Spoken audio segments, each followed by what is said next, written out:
pwedeng okay lang or pwedeng tanggapin ang grave threats kung may masasabing lehitimong dahilan para magbanta.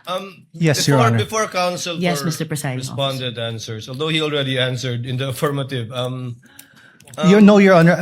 I was just referring to before. we'd like to remind the senator judges to be cautious in making counsels for either party make conclusions of law and fact instead of presenting evidence through a witness they will present or through direct, cross, redirect, or recross. Because if he answers Senator Judge Ontiveros, that would effectively place on record a conclusion of fact and law, not drawn from a witness, which they can very well do so during their closing remarks.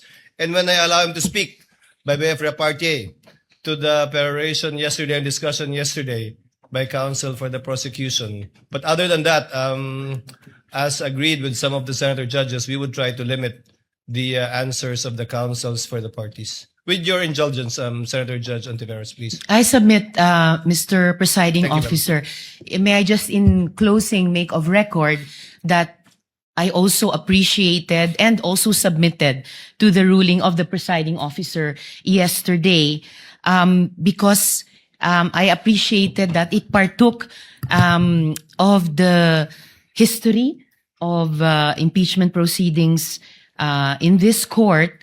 Pinag-aralan ko rin po ng maigi ang mga nakaraang mga impeachment trials at di hamak na pati noon naging liberal ang pagpapahintulot nila sa mga katanungan ng mga senator judges para lang mas maliwanagan ang iba't ibang punto. So I again thank the good presiding officer and again reiterate my submission to his ruling and thank the good counsel for the defense for his response. We thank Senator Ontiveros for her indulgence and understanding.